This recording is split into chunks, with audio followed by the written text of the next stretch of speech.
और तो तुम मस्जिद में नमाज के लिए जाना चाहो तो जा सकती हो। मर्दों से कहा जा रहा है कि तुम्हें रोकने का अधिकार नहीं, लेकिन इसके बाद भी आपने फरमाया कि औरत का घर में नमाज पढ़ना मस्जिद में नमाज पढ़ने से ज्यादा अफजल है। औरत का घर में नमाज पढ़ना मस्जिद में नमाज पढ़ने से ज्यादा अफजल है। घर के बरामदे में नमाज पढ़ना खुले सहन में नमाज पढ़ने से ज्यादा अफजल है। घर के कोठे में नमाज पढ़ना बरामदे में नमाज पढ़ने से ज्यादा अफजल है।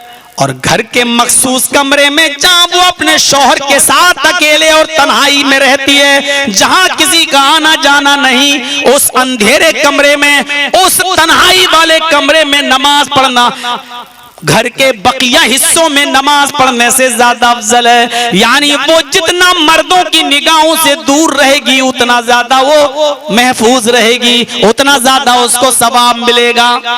औरत घर में मस्जिद से में नमाज पढ़ने जा सकती है, लेकिन औरत का घर में नमाज पढ़ना मस्जिद में नमाज पढ़ने से ज्यादा अफजल इसलिए है कि वो मर्दों से दूर रहेगी और फितनों से बची रहेगी। मेरे भाइयों, ये हदीस है, अल्लाह के नबी सल्लल्लाहु अलैहि वसल्लम का फरमान है, लेकिन इसका यह मतलब नहीं है कि अगर औरतें मस्जिद में जाएं तो आप उनको मना कर दो, नहीं, क्योंकि अल्लाह के रसूल ने कहा तुम उनको रोक नहीं सकते। ला तमनऊ इमा अल्लाह अन युसल्लीना फिल मस्जिद, तुम मस्जिद में औरतों को नमाज पढ़ने की इजाजत मांगे तो रोक नहीं सकते हो, मना मत करो, लेकिन घर में नमाज पढ़ना ज्यादा अफजल है। अब एक और हदीस सुनिए,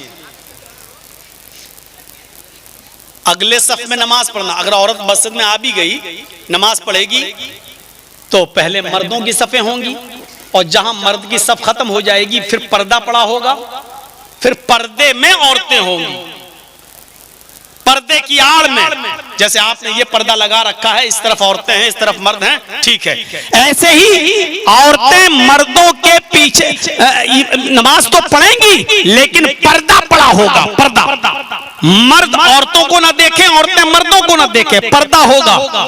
अब सुनिए अगली सफ पे पढ़ने की अहमियत क्या है। अल्लाह के नबी जनाब मोहम्मद रसूलुल्लाह सल्लल्लाहु अलैहि वसल्लम फरमाते हैं, अगर तुम्हें पता चल जाए कि पहले सफ में नमाज पढ़ने का सवाब कितना है, अगली सफ में पहली सफ में नमाज पढ़ने का सवाब कितना है, तो अल्लाह के नबी फरमाते हैं तुम घुटनों के बल चलकर मस्जिद में आओगे। यानी अगर पैर तुम्हारे दर्द कर रहे हो और दोनों पैर तुम्हारे कट चुके हो तो घुटने के बल ऐसे चल चलकर तुम मस्जिद में आओगे और पहली सफ में तुम नमाज पढ़ोगे। एक हदीस में आता सुरीन के बल, यानी ये कूल्हा जो पीछे का हिस्सा होता बम, इसको जमीन पर रगड़ रगड़ के तुम चलोगे और मस्जिद में तुम नमाज पढ़ने आओगे। अगर पता चल जाए कि पहली सफ में नमाज पढ़ने का सवाब कितना है तो तुम अपने सुरीन के बल, अपने ये पीछे का जो हिस्सा बम होता कूल है, इनके ऊपर चलकर रगड़ रगड़ कर मस्जिद में आओगे। एक हदीस के अंदर आता है कि अगर तुम्हें पता चल जाए कि पहली सफ में नमाज पढ़ने का सवाब कितना है, अल्लाह के नबी फरमाते हैं तो तुम कुरान अंदाजी करने लगोगे। यानी अगली सफ में नमाज पढ़ने के लिए पर्चियां डाली जाएंगी कि पहले देखो किसका नाम निकला है, जिसका नाम निकलेगा वो आगे की सफ में जाएगा, कुरान अंदाजी की नौबत आ जाएगी। एक हदीस में आता है अगर पता चल जाए कि आगे सफ में नमाज पढ़ने का सवाब कितना है तो तुम लोग एक दूसरे पर तलवारें निकाल लोगे, यानी लड़ने लगोगे अगली सफ में जाने के लिए। तुम एक दूसरे की कत्ल की नौबत आ जाएगी कि हम इसको कत्ल कर दें लेकिन आगे चले जाएं। अब इससे अंदाजा लग सकता है कि पहली सफ में नमाज पढ़ने का सवाब कितना ज्यादा है। लेकिन अल्लाह के नबी अब क्या कह रहे हैं, खैरु सुफूफिर रिजाली अव्वलुहा व शर्रुहा आखिरुहा, मर्द की सबसे अफजल सफ पहली सफ है। जर्जी साहब नमाज पढ़ा रहे हैं, 5 सफ़े मेरे पीछे लगी हुई हैं, उसके बाद पर्दा पड़ा है, फिर 5 सफ़े औरतों की लगी हुई हैं। अब देखिए हदीस क्या कह रही है, मर्दों की सबसे अफजल सफ सबसे आगे वाली सफ है, यानी जर्जीस साहब के नमाज पढ़ा रहे हैं, उनके पीछे जो सफ है वो अव्वल पहली सफ है। ये सफ सबसे अव्वल और सबसे अफजल सफ है, सबसे बेहतर सफ है सवाब के एतबार से। वह शर्रुहा आखिरुहा, और 5 सफ़ें जो लगी हुई हैं, जो 5वीं हैं आखिरी, वो सबसे बेकार सफ है सवाब के एतबार से, यानी सबसे कम सवाब मिलेगा सबसे पिछली सफ में नमाज पढ़ने पर, और सबसे बेहतर और सबसे ज्यादा सवाब मिलेगा अगली सफ में नमाज पढ़ने पर। इसके बाद आपने फरमाया व खैरु सुफूफिन निसाई आखिरुहा, लेकिन औरतों की सबसे अव्वल और अफजल सवाब के एतबार से सबसे बेहतर सफ वो है जो सबसे पीछे है, यानी मर्दों की 5 सफ़ें, फिर पर्दा, फिर 5 सफ़ें औरतों की 5वीं सफ जो सबसे पीछे वाली है वो सबसे बेहतर है सवाब के एतबार से। वह शर्रुहा अव्वलुहा, और औरतों की पहली सफ सबसे बुरी सफ है सवाब के एतबार से, यानी औरत जितना आगे नमाज पढ़ेगी उतना कम सवाब मिलेगा, और जितना पीछे रहेगी उतना ज्यादा सवाब मिलेगा। ये अल्लाह के रसूल की हदीस है। आप अंदाजा लगा सकते हैं औरतों को मर्दों से कितना दूर कर दिया जा रहा है। यहाँ तो बेगैरतों दीन के जलसों में भी चूड़ियां और जलेबियां एक ही जगह से मर्द और औरतें खरीदते हैं, शर्म नहीं आती है मगर हमें। और मैं एक जुमला बार बार बोलता हूं कसम खुदा की, जब तक जलसा अभी नहीं देखा, जब मैं आ रहा था तब लोग भागते हुए आए रोड से और चौराहों से और यहाँ बीच में बैठे। उससे पहले का हाल जानते हो क्या था? कह दूं, ऐसा लग रहा था जैसे एक कुतिया के पीछे 10-10 कुत्ते दौड़ रहे हैं। ये हकीकत है, ये सही तर्जुमानी है। बुरा लगे तो लगता रहे। तुम्हारी गालियां मौलवी जर्जीस के जूते के नीचे नहीं अहमियत देता हूं, तुम्हारे गालियों को और तुम्हारे तानों को और तुम्हारे तंज को। ये हाल था।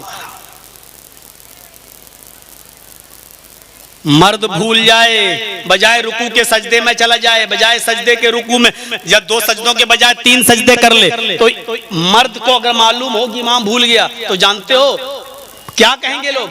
सुभान अल्लाह। जर्जीस साहब भूल जाएं तो पीछे हमारे जो आदमी नमाज पढ़ रहे हैं वो याद दिलाएंगे सुभान अल्लाह। हम समझ जाएंगे कि मैं भूल गया हूं। लेकिन मर्दों को अगर मालूम ना हो और औरतों को मालूम हो कि इमाम भूल गया, औरतों को पता चल जाए कि इमाम भूल गया, तो औरतों को सुभान अल्लाह कहने की भी इजाजत नहीं है। इतनी जोर सुभान अल्लाह, अल्लाहू अकबर ये नहीं कहेंगी औरतें। देख रहे हैं कितना पर्दा। औरत को जोर से बोलने की भी इजाजत नहीं। सुभान अल्लाह जिस जुमले से जमीन और आसमान भर जाते हैं नेकियों से, इतना मुबारक जुमला भी औरतों को कहने की इजाजत नहीं है। बेशर्म और बेहया कौम की बच्चियों, इंस्टाग्राम पर तुम कैसे डांस कर लेती हो और नाच लेती हो और कमर मटका लेती हो और अपनी आवाज में कैसे वीडियो को पब्लिश कर देती हो। ये जमीन फट जाती, तू धंस जाती, ये तेरे लिए बेहतर होता, लेकिन तू मुसलमान न कहलाती।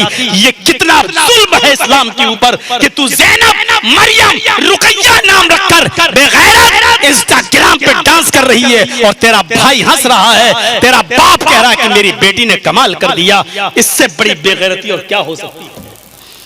जिस औरत को मस्जिद के अंदर जोर से सुभान अल्लाह कहने की इजाजत ना हो, आज उस मुस्लिम कौम की बच्चियां डांस कर रही हो, नाच रही हो, गाने गा रही हो और वीडियो डाल रही हो। इससे बड़ी बेगैरती आज हमारे समाज की और क्या हो सकती है? बुलाए हो तो सुनना पड़ेगा, तुम्हें क्या तुम्हारे बाप को भी सुनना पड़ेगा।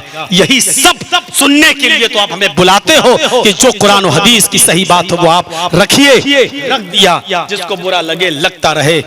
मेरे भाइयों तसव्वुर कीजिए आप, औरत क्या करेगी अगर उसको पता चल जाए कि इमाम भूल गया है? हदीस में आता है कि वो ताली बजाएगी। ये ऐसे, जब ऐसे ताली बजाएगी, इसकी आवाज जब इमाम तक पहुंचेगी तब इमाम को पता चल जाएगा कि मैं भूल गया हूं। मेरे भाइयों, औरत को सुभान अल्लाह तक कहने की इजाजत नहीं। इतना मुबारक जुमला भी, इतना प्यारा जुमला भी बोलने की इजाजत नहीं है। यह है औरतों की शर्म, हया का ताल्लुक इस्लाम के अंदर। हम क्या समझ बैठे हैं? हाँ, एक और चीज बताऊंगा तुम्हें और सुन लो। औरतों की शर्म हया का ताल्लुक कितना गहरा, बुखारी की हदीस है। जब लड़की का निकाह होता है ना, जाते हैं ना निकाह, बारात, पहली बात तो आरात बारात है नहीं इस्लाम में, ये तो हिंदुमाना रस्म है। हम तो बारातियों को चोर कहते हैं, पहले डाकू कहते थे। इसलिए कहते हैं कि ये लड़की वाले के घर पहुंच गए, खिलाओ, 300 आए तो खिलाओ, 400 आए तो खिलाओ। और लड़की का बाप, लड़के का बाप पहले ही कह देता है लड़की के बाप से 300 आ रहे हैं, नेक हमारे मेहमानों की खातिरी अच्छी तरह कर देना। ये अच्छी तरह ही में भीख छिपी हुई है, हमारे मेहमानों की खातिरी जरा अच्छे से कर देना, यानी बड़ा नहीं चलेगा। चिकन, मटन और ये कुएं का और हैंड पाइप का पानी नहीं, बिस्लरी बोतल, अच्छी सी खातिरी कर देने का मतलब यही है कि बड़ा बड़ा नहीं चलेगा। क्यों?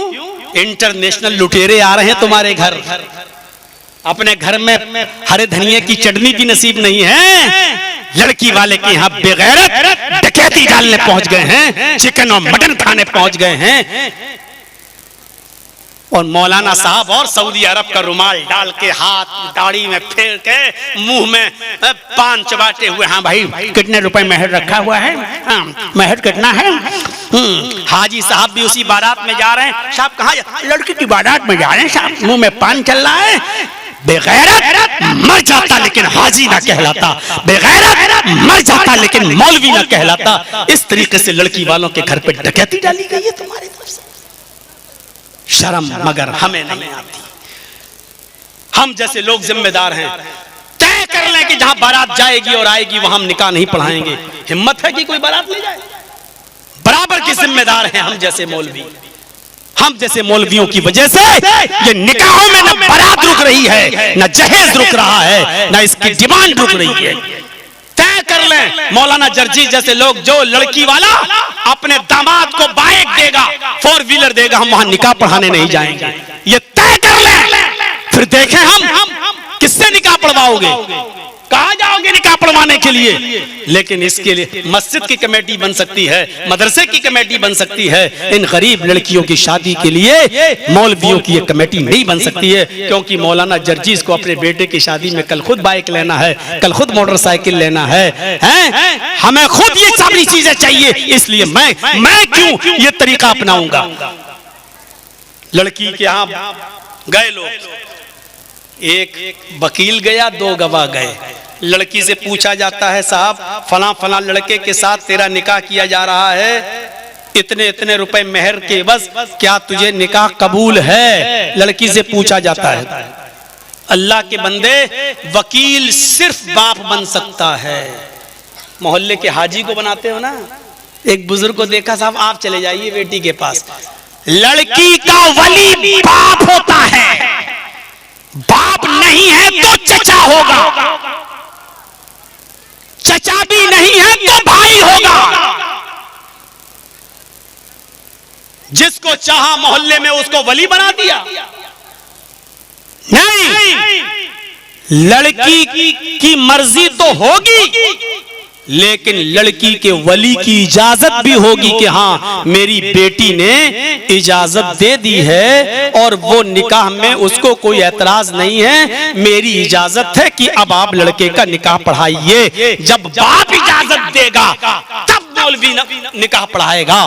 याद रखिए, बाप की इजाजत जरूरी है। जो लड़कियां भागी हैं, कोर्ट मैरिज कर रही हैं, या दूसरे मोहल्ले में गई और वहां कोई बुढ़ा हाजी लड़की का बाप बन गया और वहां के इमाम साहब ने नमाज उसका निकाह पढ़ा दिया, और वो हाजी है, चलो बेटी हम तुम्हारा बाप नहीं है तो क्या हुआ, हम तुम्हारे बाप बन जाते हैं, और वो हाजी नमाजी कोई आदमी बाप बन गया। सुन लो, एक नहीं 1 लाख हज करके भी कोई आया हो और वो बाप बनकर कहे कि मैं तेरा बाप हूं, फिर भी वो जिना रहेगा, निकाह नहीं होगा। निकाह हुआ बातिल, बातिल, बातिल, वो निकाह बातिल होगा, वो निकाह बातिल होगा, वो निकाह बातिल होगा।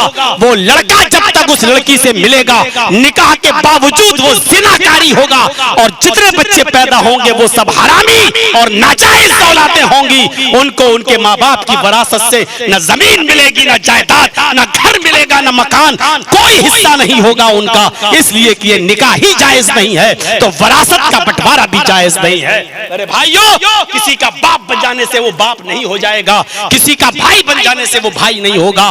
तुम समझते हो कि फला बाप बन गया, हो गया निकाह, ये हराम है, हरामकारी है, नहीं चलेगा इस्लाम के अंदर ये सारी चीजें। कोर्ट मैरिज कानूनी तौर पर तो चल सकती है, लेकिन शरीयत के अंदर कोर्ट मैरिज की भी कोई हैसियत नहीं है। अगर बाप नाराज है और कोर्ट में जाकर तुमने शादी कर ली, तो हिंदुस्तान की गवर्नमेंट तुम्हें शरण तो दे देगी, पुलिस तुम्हें हिफाजत तो दे देगी, लेकिन तेरे मरने के बाद जहन्नम के फरिश्तों से तुझे तेरा बाप भी नहीं बचा सकता, ये पुलिस भी नहीं बचा सकती, और तुझे जहन्नम में अजाब के फरिश्तों से कोई तुझे नहीं बचा सकता। मेरे भाइयों, ये निकाह हराम रहेगा, बाप की इजाजत जरूरी है शरीयत की लड़की के लिए।